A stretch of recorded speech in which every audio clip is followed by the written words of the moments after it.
There were 65 local cases reported in today's numbers, 16 of which we announced yesterday linked to the Shepparton cases.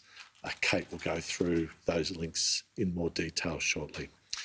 55 are linked to known outbreaks. 10 cases have their acquisition source under investigation, and 12 were in isolation for the entirety of their infectious period.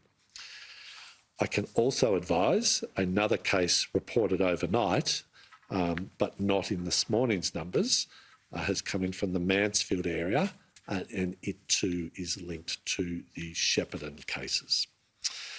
There are now some 440 active coronavirus cases in Victoria.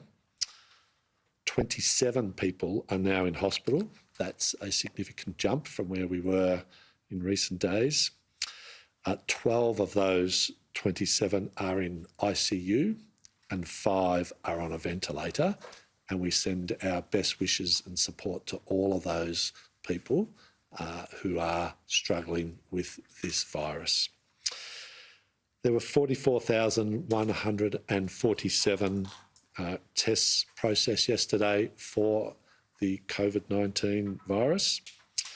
And there were also 26,149 vaccinations in our state-run centres, quite a high number for a Saturday, and continuing a very solid list of vaccination levels both in our state-run clinics and in the wider public health sector, primary health sector rather, over past weeks as more and more Victorians get on board and support vaccinations as our passport towards hope and getting out of this vaccine, this COVID-19 pandemic. In fact, more than 2% of Victorians were vaccinated on Thursday and Friday of last week. There are still lots of vaccination appointments available in the coming week as more stock becomes available. There are some 62,894 vaccine appointments available next week. This includes more than 5,000 at the Ford factory in Geelong, almost 1,000 at Wodonga, more than 1,600 in Shepparton, and more than 2,500 in Warrnambool, more than 3,000 at the Sandown vaccination clinic, more than 4,000 across a range of locations in Melton, and more than 4,000 at the Melbourne Convention and Exhibition Centre.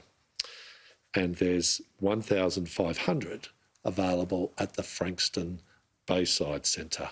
So please get on board the growing number of Victorians who are eligible and are getting the best vaccine that's available. That is the one that is available now. That vaccination journey is our quickest way out of this pandemic, together with driving down our infection levels.